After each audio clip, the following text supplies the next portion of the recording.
ရန်သူခိုင်ရဲ့လက်ကျန်တဲ့ချောင်းကိုမတက်ချင်တော့လို့ထွက်ပြေးနေရတဲ့ပြန်ဆိုင်ရှားဓာသမားအခုတင်ဆက်ပြီးတော့မှာကတော့တဝါဝေးလို့အမည်ရတဲ့စကားဖြစ်ပါတယ်လွန်ခဲ့တဲ့ကာလတစ်ခုမှာရန်လို့ခေါ်တဲ့ဓာသမားတအုပ်ရှိပါတယ်ဓာသမားဆိုတာကတော့ဈေးထဲမှာဓမ္မတွေရောင်းတဲ့သူဓာသွေးတဲ့သူတော့မဟုတ်ပါဘူးသူကဘလွေကိုင်းမှာတိုင်းပညာလေ့ကျင့်ခဲ့တာဖြစ်ပြီးတော့အတကြီးလာရဲ့အတော်ဆုံးဓာသမားတူဖြစ်ချင်သူလည်းဖြစ်ပါတယ်သူဟာဒီနေ့မှာတော့ရန်သူခိုင်ရဲ့ဆရာကြီးကိုဝမ်းမိုင်ဝမ်းဓာချင်းခုတ်ပြီးတော့မကျင်းတဲ့သေးပဲနဲ့တကိုင်းလုံးကိုပါနှုတ်နှုတ်ဆင်းတဲ့သူလည်းဖြစ်ပါတယ်ဒါပေမဲ့ရန်သူခိုင်ကောင်းဆောင်ရဲ့မွေးကင်းစားသမီးလေးကိုတွေ့ချင်မှာတော့ဒေါသတွေပြေးသွားခဲ့တာမတတ်ရခဲ့ပါဘူးဒါပေမဲ့ဒီကိစ္စကိုသူ့ရဲ့ငယ်မွေးချံပေါက်ခိုင်းဖြစ်တဲ့ဘလွေကိုင်းကမကျင်းခဲ့တာပါခိုင်းတစ်ခုလုံးကိုမြစ်ကနေရှင်းပြမှနိုင်ရတယ်လို့ယူဆကြတဲ့ခစ်ဖြစ်တာကြောင့်ဒီကလေးလေးကိုတက်ရမယ်လို့သူ့ရဲ့ဝင်ပလီကိုင်းကပြောပါတော့တယ်ရန်ကတော့ဒီလိုတဲနှလုံးမရှိတဲ့လူဘဝကိုမရောက်ချင်တာကြောင့်သူပိုင်တဲ့ကင်းတဲလေးကိုမိရှို့ပြီးတကားလာတိုက်တန်းနေကြီးစီးပြီးတော့အမေရိကန်နိုင်ငံလေးကိုခိုးဝင်လာပါတော့တယ်အဲဒီမှာသူ့ရဲ့တငယ်ချင်းအောင်ဖြစ်တဲ့ဓာသမားကိုရှာဖွေမှာဖြစ်ပါတယ်ဒါပေမဲ့စိတ်မကောင်းစရာတစ်ခုကတော့သူ့တကယ်ချင်းဓာသမားဟာလွန်ခဲ့တဲ့3နှစ်ကလေးကတည်ဆုံးသွားခဲ့ပြီဆိုတာကိုသိလိုက်ရတာကြောင့်တည်တည်လေးလွဲသွားခဲ့ပါတယ်ဒီချိန်မှာသူ့ရဲ့ပလီကိုင်းသားတွေဟာလည်းရန်ကိုလိုက်တက်ဖို့အတွက်အမေရိကန်ကိုလိုက်လာဖို့ပြင်နေကြပါပြီရန်ရောက်နေတဲ့အမေရိကန်မှာတော့မြို့ကန်လူလူကရန်ကိုသိမကြည့်ကြပါဘူးဒီသမားတို့ခေါ်သူကအဆပါပဲဒါပေမဲ့စက်ကသမားတို့ပြည်သူဘောလုံးဆိုတဲ့သူကတော့သူ့ကိုခင်မင်ပြီးသူ့တငယ်ချင်းဓာသမားနေခဲ့တဲ့အိမ်ဟောင်းလေးကိုလိုက်ဖို့ပေးခဲ့ပါတယ်ဒါကြောင့်ရန်နဲ့ကလေးငယ်လေးရဆိုရင်မြင်စရာနေရာတစ်ခုတော့ရသွားခဲ့ပါပြီရန်ရောက်တဲ့အခါမှာတော့လင်းဆိုတဲ့မျိုးသမီးကရန်ကိုဘာမှပြောညာမပြောနဲ့တုံးနဲ့ဝင်တီးပါတော့တယ်ရန်ကတော့တုတ်ချက်ကိုရှောင်နိုင်ပေမဲ့လည်းသူဟာတိုင်းသမားဆိုတာကိုမသိစေချင်တာမို့လို့ရက်ခံလိုက်ပါတယ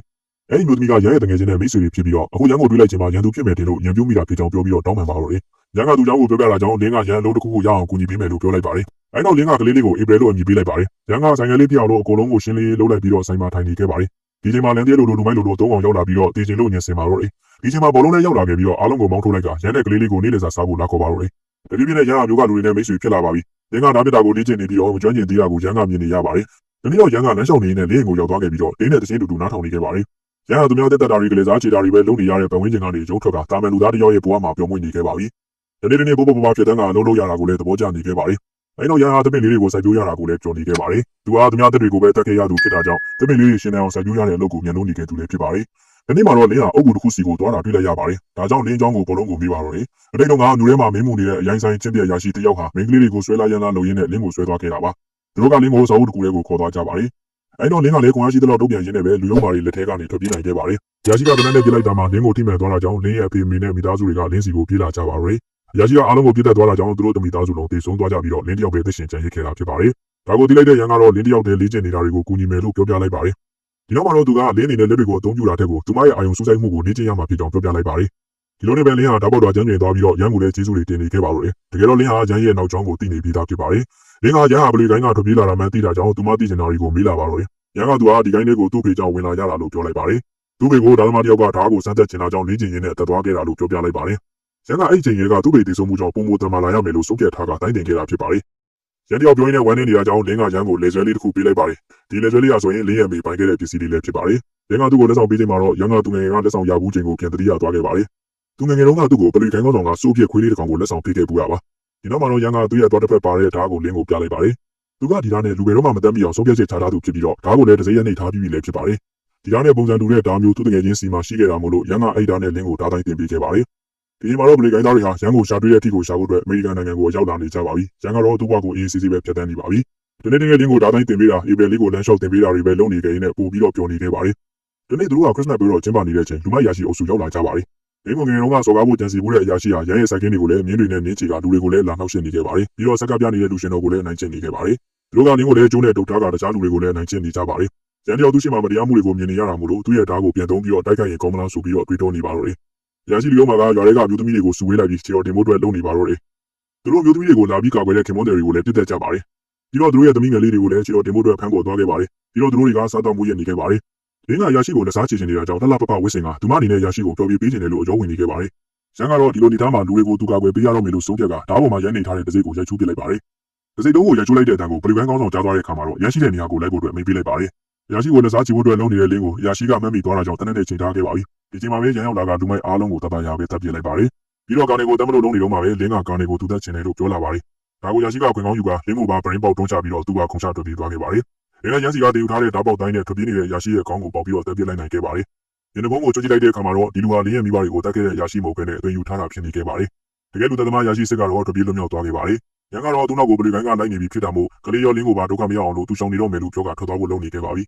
ီဒီချိန်မှာမြို့ကန်ပြည်သူတွေကတော့သူတို့ကိုရရှိလူရုံးမှာကတခါပြန်လာပြီးတော့နှိမ့်ဆက်တာကိုသူတို့ခံရပါလိမ့်ဦးမယ်လို့ပြောနေခဲ့ပါတယ်နောက်ပြီးရုံလုံးခေါ်တဲ့ရတမားတယောက်ကျောင်းကိုလည်းစတင်သိရှိခဲ့ရပါတော့တယ်တကယ်တော့လူဟာလည်းတိုင်းခိုင်ရဲ့အလုံးကောင်းမွန်တဲ့ဖိုက်တာကြီးတူဖြစ်ပါတယ်သူကလူမိုင်းလောက်ရတာကိုစိတ်ကုန်လာတာမို့လို့အနားယူသွားခဲ့တာပါဒါကြောင့်ဒီချိန်မှာတော့သူလည်းကိုညီမယ်လို့ဆုံးဖြတ်ကသူဖွက်ထားတဲ့လက်နက်တွေအားလုံးကိုပြန်လည်တူးဖော်လိုက်ပါတယ် ပြီးတာနဲ့သူတို့ကိုမတရားသဖြင့်နိုင်ကျင့်နေကြတဲ့လူတွေလာတဲ့အခါမှာခုခံမှုပြင်ဆင်နေကြပါတယ်။နင်းကလည်းရန်နေနဲ့မဖြစ်မနေထွက်သွားသိပြီဆိုရင်လည်းသူမနဲ့ဧပြီလေးကိုပါခေါ်သွားပြီးဖို့ပြောနေခဲ့ပါတယ်။မျိုးလုံးကလူတွေကတော့သူတို့ကိုနိုင်လာကျင့်နေကြတဲ့ကျင့်ပြည့်အရာရှိကိုပြန်လည်ခုခံမှုစီစဉ်နေကြပါပြီ။ရန်နဲ့ရုံတို့ကတော့စသဖြင့်ဒီကနှစ်ဦးလုံးဟာစီမကတ်ကြပေမဲ့ငွေချင်းချင်းမြင်ဆိုသလိုတိုက်ခိုက်ရေးသမားတွေဆိုတာကိုသိနေကြပြီးသားဖြစ်ပါတယ်။ရုံကသူနဲ့ရန်ကျိုးရှိတဲ့လူတွေကသူ့ကိုဖမ်းလို့မရတာကြောင့်သူ့ရဲ့ဇနီးတွေကိုတတ်လိုက်ကြတယ်လို့ပြန်ပြောပြနေခဲ့ပါတယ်။ဇနီးတွေကမသိရင်မှရုံအနေနဲ့လူမိုက်ဘွားကိုပြန်ဝင်တော့ဖို့ခရီးတောင်းခဲ့တာကြောင့်ရုံဟာလူမိုက်ဘွားကနေအနားယူလိုက်တာဖြစ်ပါတယ်။ဒါပေမဲ့ဒီချိန်မှာတော့လူတွေကိုကာကွယ်ဖို့အတွက်ဖြစ်တာမို့လို့တနက်ကိုပြန်ကန်ရတာဖြစ်ကြောင်းပြောလိုက်ပါတယ်။ဒီတော့မှတော့ရုံကရန်အနေနဲ့လည်းကိုဗီကလူတွေကိုတကယ်ချစ်တယ်ဆိုရင်သူတို့ကိုထိခိုက်နာကျင်မှုတွေမဖြစ်အောင်လို့ကြိုးစားရမယ်လို့အကြံပေးလိုက်ပါတယ်။အဲတော့ရန်ကလင်းကိုဓာတ်တွေပြန်ပေးရင်းနဲ့ပဲလူတယောက်ကိုအမြဲဆုံးတတ်နိုင်တဲ့ချက်ကောင်းတွေကိုပြန်သိပေးနေပါတယ်။နောက်နေ့မှာတော့ရန်ကဧပြီလေးကိုကလေးတယောက်နဲ့ထပ်ကူးထဲမှာဖွက်ထားလိုက်ပါတယ်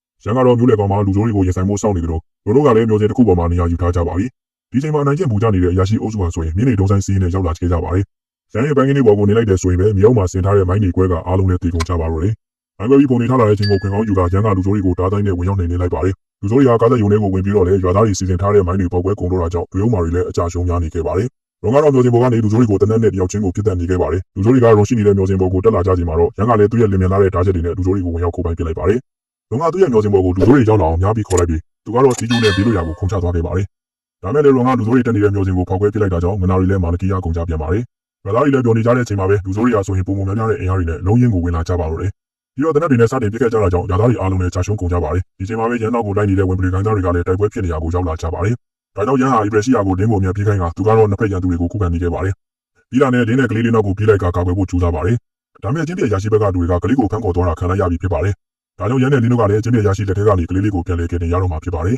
။ရရှိကကလေးလေးကိုဟိုတယ်တစ်ခုထဲကိုခေါ်သွားကအပြင်မှာစောင့်နေချထားပြီးတော့ဖမ်းထားလိုက်ပါတယ်။ရန်ကလည်းရရှိရှိရာဟိုတယ်ကိုလိုက်သွားကအဆောင်တွေအားလုံးကိုကြော်ပြတ်ပြီးတော့ဟိုတယ်ကန်လေးကိုသွားနိုင်ခဲ့ပါတယ်။အခန်းထဲရောက်တဲ့အခါမှာတော့ရန်ကအရာရှိကိုဆိုဘလို့တီးလိုက်နိုင်ခဲ့ပြီးကလေးလေးဧပြီကိုလည်းပြန်လဲလူယူနိုင်ခဲ့ပါတယ်။ရန်တယောက်ရရှိကိုတပ်ပြစ်နိုင်ပေမဲ့လည်းမတက်သေးပဲနဲ့လက်စားချင်နေတဲ့လင်းကိုခွင့်ရေးပေးလိုက်ပါတယ်။လင်းနဲ့ရရှိတဲ့အကျိတ်နဲ့ကျန်းကျန်းတန်းတန်းကိုဓာချင်းရှင်ခုတ်ကြပါတော့တယ်။ဒီချိန်မှာတော့လင်းဟာထိနာသွားခဲ့ပြီးတော့အရာရှိကလင်းကိုဓာနဲ့ပိုက်ဖို့အတွက်ညီးသွားခဲ့ပါတယ်။ဒါမဲ့ရန်တင်ပေးထားတဲ့အတိုင်းလင်းကအရာရှိကိုပြန်လဲခုခံတိုက်ခိုက်နိုင်ခဲ့ကနောက်ဆုံးမှာတော့သူ့မိဘတွေအတွက်သွေးကြီးကိုဂျင်းနဲ့စွာဆက်လိုက်နိုင်ခဲ့ပါတယ်။အခုဆိုရင်တော့လင်းဟာသူ့မိသားစုကိုတပ်ပြတ်ခဲ့တဲ့အရာရှိကိုသွေးဆက်နိုင်ခဲ့ပါပြီ။နောက်ဆုံးအနေနဲ့ရန်ဟာသူ့ရဲ့ငယ်ဘဝဂိုင်းကောင်းဆောင်ကြီးနဲ့စရင်ရှင်းမှုပဲကြံပါတော့တယ်။ဒီဂိုင်းကောင်းဆောင်ကြီးကဧပြီလေးဟာရန်သူဂိုင်းကောင်းဆောင်ရဲ့တမီမှန်တိတာမို့လို့တပ်ပြစ်လိုက်ဖို့ရန်ကုန်မေးပေးလိုက်ပါတယ်။ဒါမဲ့ရန်ကတော့မတတ်နိုင်တာကြောင့်ကောင်းဆောင်ကြီးနဲ့ပြန်ရင်ဆိုင်ခဲ့ရပါတယ်။ကောင်းဆောင်ကြီးကတော့ရန်ဟာငယ်ငယ်လေးကလေးကခွေးလေးတစ်ကောင်ကိုတော့တနာတဲ့စိတ်ရှိတာမို့လို့သူ့ကိုတော့မတတ်တော့ဘူးလို့ထင်နေခဲ့ပေမဲ့လည်းကြားရတဲ့သူတွေကိုကာကွယ်ဖို့ဆုံးဖြတ်ထားတဲ့ရန်ကတော့ကောင်းဆောင်ကြီးကိုပါထားမထားဘဲနဲ့လာထားဆိုပြီးတော့ပြသွားအောင်နှွာလိုက်ပါတော့တယ်။နောက်ဆုံးမှာတော့ရန်ဟာသူကြားရတဲ့သူတွေကိုနာတရားမဖြစ်စေဖို့ဆုံးဖြတ်ပြီးတော့လင်းတဲ့ကလေးလေးကိုထားခဲ့ကထွက်သွားခဲ့ပါတော့တယ်။နောက်ပေါင်းများစွာကြာမှာတော့ငါးရီရောင်းရင်ဘွားကိုအေးအေးဆေးဆေးဖြတ်တန်းနေတဲ့ရန်ကိုတွေ့ရမှာပါ။ဒါမဲ့လည်းသူ့ကိုလှုပ်ကြံကျင်နေတဲ့ရန်သူတွေကပေါ်လာလို့တိုက်ခိုက်နေကြရပြန်ပါတယ်။ဇလန်ပြီးဆုံးချိန်ထိကိုရန်ဟာလောလောလတ်လတ်နေပွဲမရလိုက်ပဲနဲ့သူ့ကိုတက်ဖို့နောက်ကလိုက်နေတဲ့ရန်သူတွေနဲ့တိုက်ခိုက်နေရင်းနဲ့ပြီးဆုံးသွားခဲ့ပါတယ်ခင်ဗျ။သင်္ကန်းသာအနေနဲ့ကတော့ရန်ရွေးဆိုတာထားလို့မကောင်းတဲ့အရာဖြစ်ကြောင်းနဲ့ဒေါသဖြစ်စရာကြုံလာတိုင်းအမားယုံမလုံးမိအောင်စိတ်ထိန်နိုင်ကြမယ်လို့မျှော်လင့်ပါတယ်ခင်ဗျာ။ဇုံနီနာဆင်ပေးကြတဲ့အတွက်လည်းကျေးဇူးထူးပဲတင်ရှိပါတယ်ခင်ဗျ။